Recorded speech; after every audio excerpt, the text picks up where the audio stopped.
Hello, my name is DC. I'll be giving a match analysis for FC Supra du Quebec.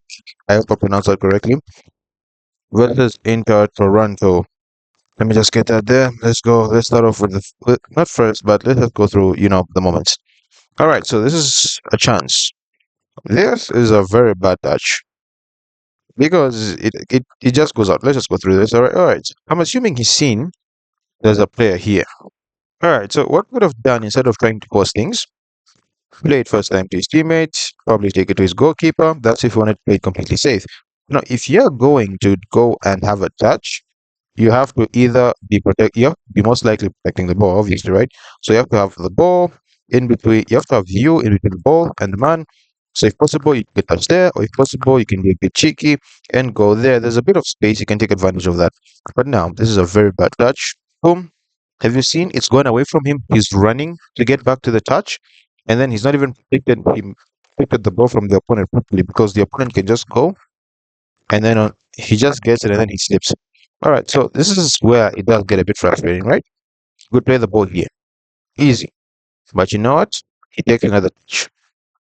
So now he has two teammates where he can play a simple ball. It doesn't even have to be the perfect ball. As long as it's played forward, he can get to it. He moves here. Maybe they can set themselves up for a tap in. But no, he keeps the ball. And then, even now, there's still a chance. You can play it cheeky. I don't, even though it's highly improbable. Yeah, or he could play this ball. So he runs towards it and then looks to play either one of these two people in. No, look at what he does. You get upset. He is upset. He is definitely upset. You can tell. Anyway, let's move on. Let's go to the first goal of the match. Somewhere around here. All right, boys played. Man here. All right, so this is my football can be a bit funny sometimes. All right, so you have this three here, and then one. All right, so you have that line there. So already these are seven players, right? There's a man here. That's three. Now I would have played. I wouldn't have taken it as seriously if maybe person marking this player was him. Not really if they swapped roles, but maybe if he was pushed up. Maybe if he was the free man and then he was the one marking him, I would have been okay, yeah. But now he's wide, he's marking a person, so immediately the ball reaches him, he's going to be 2v1. Well, I think if possible, ask for help, get your teammate to move here so you can push here, and then they probably move across too. That's what you want because if, all right, so the perfect situation is if this player was the one, if he was here, no problem. But now, since he's here, this is going to be an immediate 2v1 immediately the ball reaches him, right? Let's play through. Plays the ball to him. It would have been so easy for him to block out the passing lane. Instead, he stops immediately.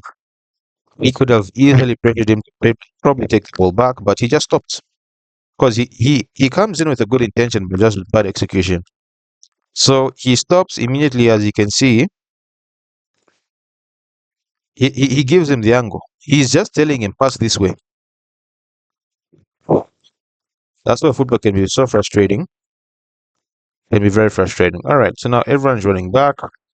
Uh, okay, what have I done now? I've already lost track. Sorry about that. Let's just go slightly. Sorry about that. All right, so he's run away from him. So you would, and then again, let's talk too close to each other. I'd want what? Okay, him. I'd want him to be here. Then him, probably here. No, no, no, no, no, no, no, no, no, no. Let's do this again. I would want him to be here, and also him to be here. Spread out in a way that they're not too close to each other, but they can cover. They can easily cover the distances that leave towards each other. All right, so he rushes out. So you'd really want a midfielder to come and deal with this because that's the last place you want to be. And then he makes the decision to rush towards the ball, do not approach it, and give him the passing angle. Okay. The ball is now out wide. They can still somewhat deal with this, right? Because number four, he's not marking anyone, not really marking anyone because his hands are already behind his back. All right, so let's give number four the benefit of the doubt. He's waiting for him to make a move. All right, let's continue this. All right, so now as you can see, everyone is going here. Everyone, boom, everyone is rushing back. Everyone is rushing back. And I do think that's set a bit well. because they do force him to make a decision. Do they really force him? I don't think so. Yeah, they do. He covers, but now he has all the space in the world. He has all the space in the world. And even this, they're not really set properly because look at this. There's one, two, three. Okay. And you have one, two, three, four. We're not marking anyone. Yeah, literally not marking anyone. And they're also not set up in a way that they can go out to press anyone. These two, okay, this is why you don't want your, midfielder going into the center back row or just going near there. You want him to be somewhere here because in case of cutbacks, even if it's from afar, they can still go in. Everyone was pushing forward and then they created space for number 24. But that's a brilliant strike. That's a brilliant, brilliant, brilliant, brilliant strike. I mean, that's just wow. All right, let's play it from here, right? He plays you see, this is the one that frustrates me. He could have actually continued to his run to go towards the player. He doesn't. And then now, this is where everyone starts pushing back. Number 21. The problem I'm having again, look at where they are. Look at where he is. That's the difference in distance. And the back line keeps dropping and dropping back instead of committing someone to go and challenge for the ball. And then they put this on themselves. Number 24, it's a good strike, but I do think the goal can get something to it. Look at that. That grin tells me that he knows he could have saved it. He knows. As they say, he knows. All right, so this is the next goal of the match. It does frustrate me a bit because okay, let's go through this. Once again, ball is go. It's a bad ball. He gets in front of it. So now this is where technique and also decision making comes into play. Ball is coming towards him. So he's all alone. He's all alone, and then look at what he decides to do. He decides to use the outside of his foot to control the ball. You can tell you're trying to bring this down. So already, okay, if you're a highly technically gifted player or a highly technical player, there's no problem. But if you're bad, and especially even the conditions, the weather conditions, they are bad because it's raining, and on top of that, this is artificial perch. What's this? Artificial turf. Yeah. So this is a very bad decision to make because he uses he uses the side of his foot with the least minimal contact, and at this point, you're not trying to give any silly chances away. So what could have done, like what I do sometimes when I know I'm having a bad game and I'm extremely bad, I use the stats. I trap with stats because people say it slows you down, but in this case, he has all the time in the world. And funny thing is, he has all this space. He could literally take a heavy touch into this direction and give it to his keeper, or even kick it out, but he doesn't. He doesn't take that decision. So let's play it again, and then the ball just happens to go to the only player that's unmarked live, and then he stands there. Is he on side? Yeah, he is. Look at his foot. Look at what. Yeah, he's definitely on side. And even then, okay, this is okay. Let's just watch. He plays it to him. He takes a touch. There's no need for him to be like this. He has to be straight up. Because people will say, no, he will use his feet to jump. Ball moves very quick. And especially in these conditions where there's rain, the ball can slip through your hands. Just if, because this is him kneeling down, and this is the distance. Sorry, this is the height that he's at. If he's standing, maybe he's somewhere here. And that makes all the difference because let's say his head is here. So which he means his hands probably reach here. And then let's look at the goal that scored. You would not expect someone from here to score, right? But football has fine ideas, and that's a lovely strike. That's incredible. That is incredible. Incredible. So the goal actually starts from here. All right, so he's out wide, he's chasing the ball, and then all of them are running away from him. I mean, he can afford to at least try to get the ball. He's just guiding him. Not guiding, sorry, escorting him towards his own goal. Put some pressure. I mean, they make it okay. I understand he's out wide, and then I would want him to put pressure, but I understand why he doesn't. They're trying to force him into a bad decision, okay. But now I mean, also it's no, but still, he should do better. He's a professional football player. Okay, so now let's look at the distance that the ball goes away from him. So that's the distance, right? somewhere around there.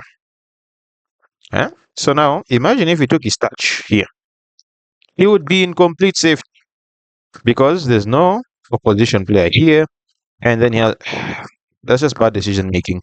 And then this player, I do like how he picks up the ball. To be honest, I would have wanted him to play that ball first time, but even that, okay, that's takes a touch. But you wouldn't expect your goalkeeper to get beaten from here. But this problem again, he's kneeling, he's squatting, he's supposed to be straight up. Okay, he's about to take the shot. Look at how quick the ball goes into the back of the net. Look at how quick that is. So just stand and hold your ground, and then just make sure you're strong hands. But even though the keeper cannot get beaten from there. Anywho, let's go to the next goal of the match.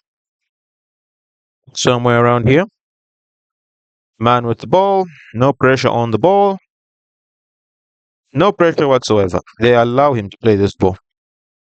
They allow him because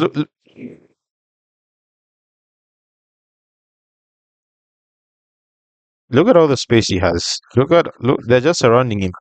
They're like, no, no, no, no, no, no. We know that it's raining, so you two have your chance. Boom. That's a nice chip. That's a nice, not really chip, but it's a loopy ball. It's just one of those. Go and make something from it. He brings it down. He should be stronger. He should definitely be stronger. Because even look at his body posture. He's not someone that's willing to go for the ball or try to shield it. This is his knees. So, boom. He's backing away. It's almost like he's hitting. He's backing away from the ball. He's not imposing himself that he's going to get that ball no matter what. No, no, no, no, no, no, no. And even then, that's too easy. You can't expect a foul for that. And this is a really good play because he fights for that ball. He fights for that. And that's a good strike. Not necessarily because of technique, but because of desire, determination. That, that thing whereby the goal is tricky, not because of technique, but just because of the sheer will the player has to score the goal. All right.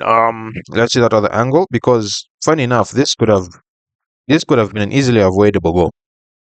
Because if we can see here, he's offside. He's actually offside. And then you say, no, he's onside. These are the shadows of the players that are in front of him. And even then, I mean, it's so obvious. Let's use his leg. Boom. He's so offside. And yeah, there's someone behind him.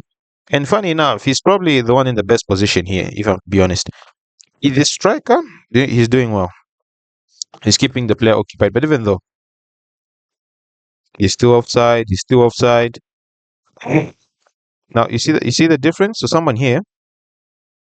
So you see, look at the player that's here. Okay, we're gonna put two boxes. Let's put one here and another one here. I hope it's enough. No, no, no, no. That's a terrible box. What was I drawing? All right. So now look at him. The striker starts running. You see that touch? He's signaling. He's signaling. Number 4 follows him. So these two. So he. All right. So usually when it comes to things like this, I look at position, and then if they wanted, it could have been way here, and then yeah, could have been completely offside. So this is where these two are. Oh, sorry. Let me use the other one because it's much more. How can I say it? I don't know. All right. So now let's play. You see that? This guy's push up. He goes down. So these two are in sync. He's not in sync. He's overly in sync. So you see that? As he's about to push, you see the difference that's there? He pushes up. He's following the striker. He's already up. And then the only one that does the opposite thing is him. So he's out of sync with the team. But even though, okay, immediately, if he just pushed up, that would have been offside. So that's something that they're going to have to go through. So he brings the ball down. He's too weak on this. He, and now he's just looking. He doesn't even bother to follow. He's just standing. He doesn't even try to go towards the ball. He should do better. Number 11 should do better. That's all I can say. Number 11 should do better. You see that? He points. But it's all. He should have just. moved forward and played him offside. Now this part here, he's just standing. He's just standing. He doesn't move. Good determination, but that was just funny. Not even. It's just funny defending. All right. So now football can be very funny. I mean, there's no one. There's no one. This reminds me of Cole Palmer's goal against Manchester United. That one where he scored the hat trick because everyone decided. I mean, this is the worst possible situation. Everyone's in the box. The goalkeeper is crowded. It's raining, and then this is artificial turf. The ball is going to move a bit different. So everyone here is practically blinding their keeper. That's how much time he had. He follows the ball. He takes a touch. He moves, and then and then look at where the goalkeeper is. Goalkeeper had bad day, and the goalkeeper is falling over with grace because. All right, so this is okay. So this is how you can tell if a goalkeeper has. Okay, so this is where he is. He's fallen over. That's what he's done, right? This is where he is. And then look at where he dives. So he dives and he's barely gone past the post. And then he rolls over to make it look as if he's dived very far. I mean, I know the goalkeeper is having a bad game.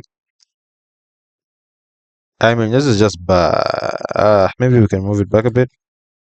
So you see, yeah, boom, takes a touch. So look, as he hits it, he sees it late, but I do expect the goalkeeper to get that. Otherwise, maybe the goalkeeper could have better days. Maybe the pitch, the conditions also played a major factor, but otherwise, what a win for FC Supra. I'm assuming this is one of the promoted teams because I didn't see this one last season. And good on them. Good on them. Otherwise, if you want to see more matches like this, breakdowns, please like, share, subscribe, repost, do all good stuff. And I'll see you in the next match analysis. See, peace.